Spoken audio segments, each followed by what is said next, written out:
Welcome to the Comfortable in Chaos Podcast. Strangle your demons and let's go. Y'all need Jesus!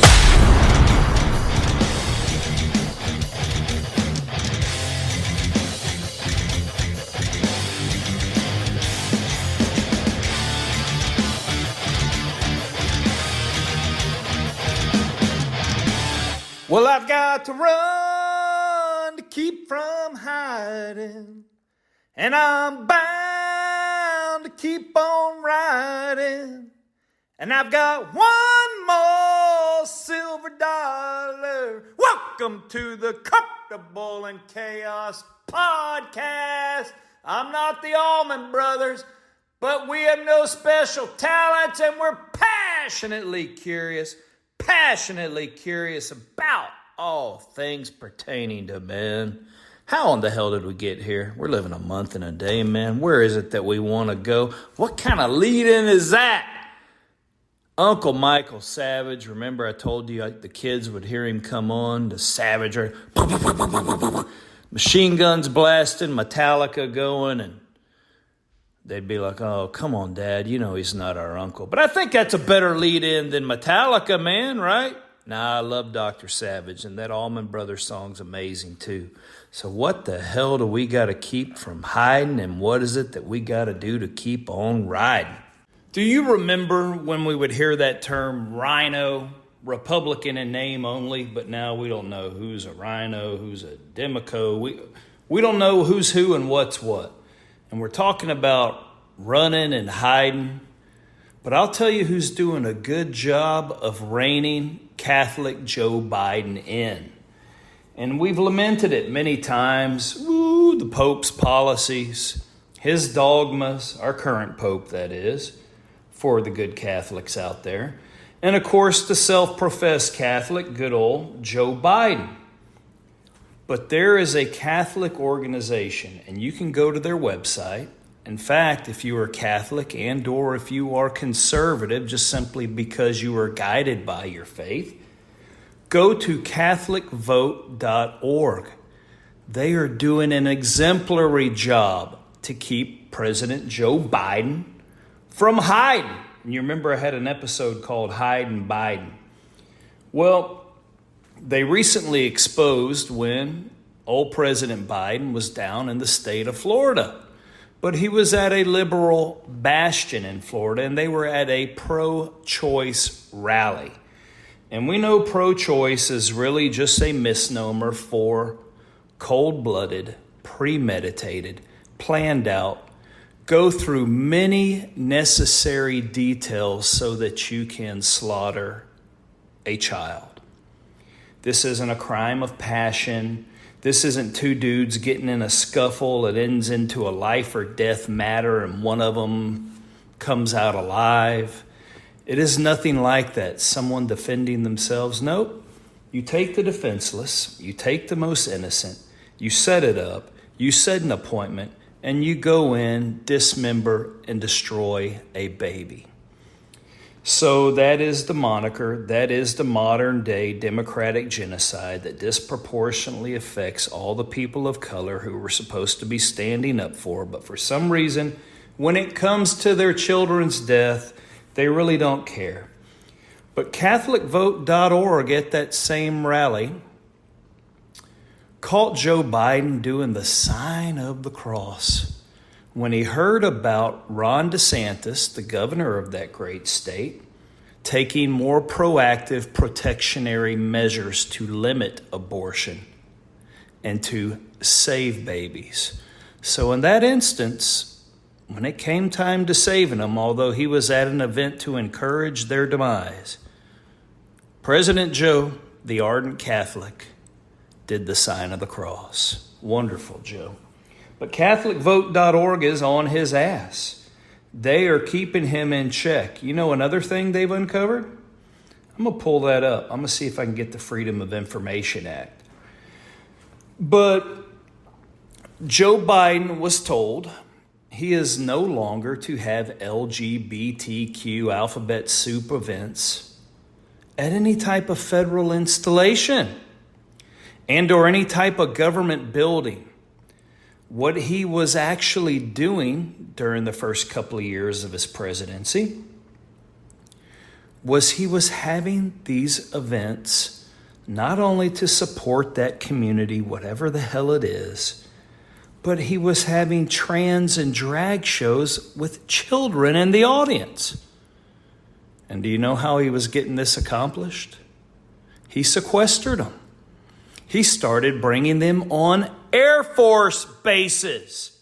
And according to documents obtained via 2024 Freedom of Access information, an FOIA request from CatholicVote.org and Judicial Watch, we now know that the U.S. Air Force hosted numerous pro-LGBTQ pride events solely geared toward children, using our military, hell, probably the military dependents, under President Joe Biden. Here's something else they caught his ass in. The Knights of Columbus, one of his very own, a Catholic organization, a group of men trying to do good. Every Memorial Day since 1961, they have held a mass at a particular cemetery. It's called the Poplar Grove National Cemetery in Petersburg, Virginia. Well, who controls the National Park Service? President Joe Biden. Who runs that federal cemetery? Well, the National Park Service.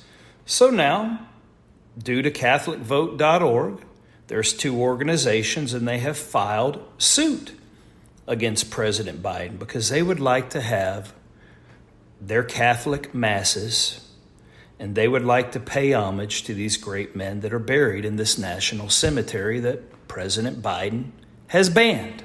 I'll tell you another thing I have been waiting on the Catholic Church to weigh in on. When you talk about this migrant situation and that they are primarily coming up from, everyone knows Mexico, everyone knows Central America, now they've even dipped down into Latin America, that's part of the pipeline. But this all falls under the colloquial name of Hispanic. But we know there's great variety amongst the Hispanic peoples, the staccato, the tempo of the language that they speak, although it's all Spanish. I mean, I've been places where I'm with Mexicans and it's very hard for them to understand Cubanos, for Cubanos to understand Puerto Ricanos. They all have their own dialects and ways of doing things, but they're all under that moniker Hispanic. But since all these migrants are coming from, let's say, Spanish-speaking countries, we know that they are all predominantly Catholic. And so these are Catholic children and Catholic migrants coming up, and I have desperately wanted the Catholic Church to say something about it. Well, I will tell you this, one thing that CatholicVote.org has gotten right, they didn't touch upon that issue, but they touched upon the fact in the first half of fiscal year 2024, which is recently concluded, that Border Patrol has apprehended 30,000 Chinese migrants.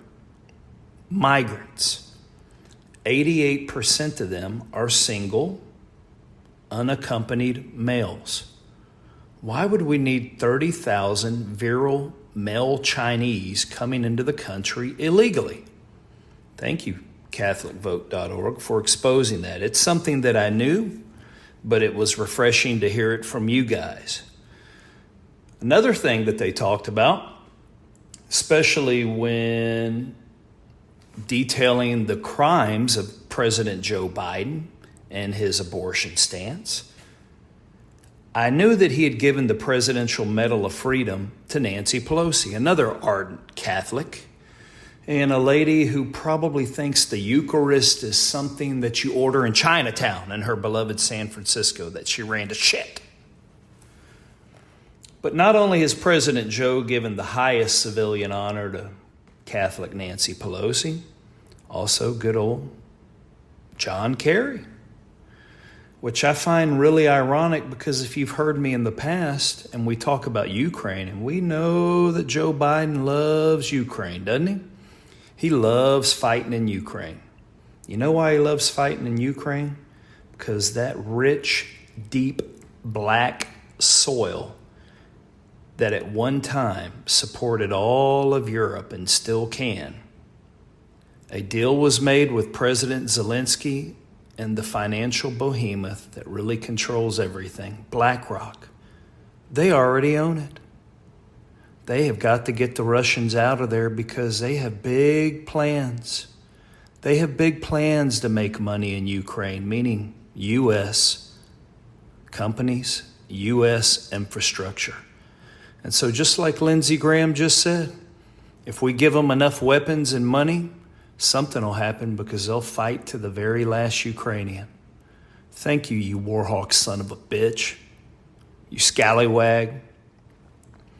Anyways, so the Medal of Freedoms not only went to Nancy Pelosi, but also John Kerry. And isn't it ironic that just like Hunter, that both of their sons have been on high-producing boards, despite no expertise in oil and gas, on companies such as Burisma in Ukraine. So I tell you, these false Catholics that we have at the top of our government are angels of death. They either kill a kid or exploit a kid. And my God, do they love war. So I said in my last episode that we were going to rewire our brain and discuss paradoxes. So our paradox for today is just simply that Joe Biden, people like Nancy Pelosi, call themselves Catholic. And we have lamented all forms of the modern day church. But what I am here to tell you is that they are false, they're false heathen. That there are great Catholics out there doing great work and they're still tracking these sons of bitches. And CatholicVote.org is one of them. So before we switch gears here, let's just tie up a few loose ends on President Joe, because it is imperative that my listeners know this and that we spread the news around. We have been burdened and harangued, and we're tired of all these effing pro-Hamas protesters. We now know that the majority of these groups' financial backing of these pro-Hamas protests on college campuses, we now know that they have financial ties to President Joe Biden. Oh yeah, President Joe's re-election campaign. And you know who they are. Everyone's going to say Soros, and they would be correct. Well, you can include the Rockefeller family in there. Great Democratic family from old. You can also include Billy Bob Gates. Yep, Billy Bob Gates, the purveyor of death, who is currently in Colombia. Of course, he commutes back and forth. He is now working on breeding an impervious mosquito, as if those weren't problemsome enough. Why is he doing this? I will get you the answer. I am going to find out. I'll tell you another thing that good old Joe is doing and why this is so important. Everyone, and pay attention, I don't know what the act is called. I don't know what the executive order may be called yet. I don't know the exact mechanism. But we need to watch the news on Tuesday, because what is going to happen is Joe Biden is going to attempt to grant immediate citizenship to hundreds of thousands of these migrants that have poured in here. F the old amnesty talk we used to talk about, right? They meet some conditions, they're already here. No, he's bypassing it all. He wants to give them citizenship, pow, immediately. And I am wondering if it has anything to do with the Biden administration's plans to roll out a new taxpayer-funded program that they have in the works right now, meaning we pay for this. We are paying for the illegals to then come and hijack our next election and elections to come. There's a new taxpayer-funded program giving government-issued identification cards to thousands of these efforts crossing the southern border.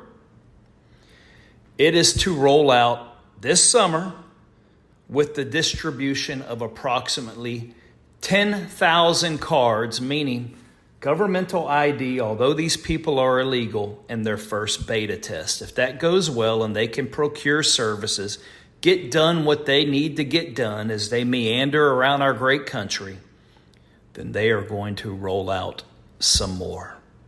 That ought to make us pretty damn mad, man. And everyone still is seething from that 2020 election. It's what we were told we can no longer talk about. Well, I have the tweet, if you still call it that. I have the excerpt from X in front of me right now. I have the Wayne County election employee, meaning a county employee, an election administration official from Detroit, Michigan, another hotly contested state, another densely populated urban area whereby the COVID pandemic and in the 2020 election, there was an abundance, an overflow of mail-in ballots. This gentleman, and there is a lot going on with it, so I am not going to say his name, but I am looking at it right now, said, "I want to come clean." In the 2020 election, any pro-Trump, meaning any mail-in ballot, and many people did send in mail-in ballots for President Donald Trump. Maybe that's why we had the news blackout from approximately midnight to about 3 in the morning. They had to sort that shit out, didn't they? He said that he personally and every one of his coworkers threw them all out. And he equated it to at least tens of thousands of mail-in ballots that were for President Trump. And don't think they're not working on doing it again. That's what all this stuff is about. Yep. So we've already touched upon one paradox, that Joe Biden is a Catholic, but he's not.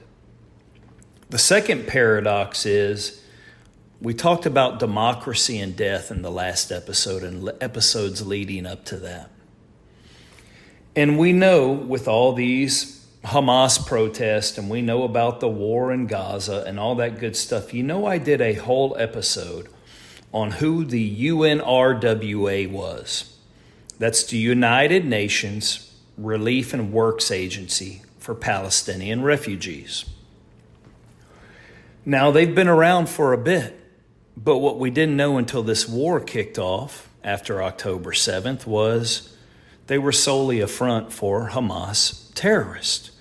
And in fact, many of their internet infrastructure, their backbones were all set up underneath their ancillary facilities.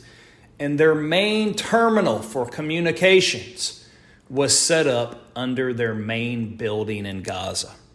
All their cabling, everything that they needed to correspond with their adjacent branches through that area. It's where a lot of munitions caches were, all under the cover of a charitable relief organization that actually is headquartered here in the United States. The worst part of it is when you look at the member countries that support it. And I only have the figures up until 2022. But in 2022 alone, the United States gave that organization that is a cover for Hamas terrorists $350 million under President Biden. Did you know all funding had been ceased as of 2018 when President Trump caught wind of their bullshit and said, hell no, we're not doing that. Stopped funding immediately. You never heard about that, right? But President Joe's been kicking in the ante, and I have a feeling it's probably up to $500 million now. So we have our ally Israel, who's fighting a war against Hamas. Hamas is fighting Israel. We're giving weapons to Israel. We're supporting them too. We kind of attached Patriot batteries, some other missile systems to their Iron Dome when Iran retaliated. But why are we also giving $500 million to the people that they are fighting? Do we want to perpetuate conflict? Enable conflict? That will be our paradox number 2 for the day. And as you heard me mention in yesterday's episode, just up until the mid part of May of this year, we were buying the preponderance of our uranium fuel from the country who is supposedly bad and that we are fighting in Ukraine, Russia. Still buying their steel, still buying their lumber, but we're in a war against them. So we're supplying one side, and it goes well beyond that. This isn't the episode for that. Against a country that we're purchasing all the materials that we need. And did you know President Biden left a caveat in there that if we can't find the adequate uranium stocks and stores that we need to power what we need over here, well, then the Department of Energy has legal requisitioning authority to contact Russia and continue purchasing. That must be paradox number 3. And you notice each time I say paradox, it is the perpetuation of death and or war. And I said yesterday that we were going to rewire our brains. Wire and hour. We're going to rewire our brains. So I think we have placed our charges. We have now rolled out our debt cord. And we're going to breach this mofo. I think that's enough for today. But let's keep on going. So until next time on the Comfortable in Chaos podcast, I bid you bon voyage, my burgeoning flock. Until next time, like and subscribe to the Comfortable in Chaos podcast.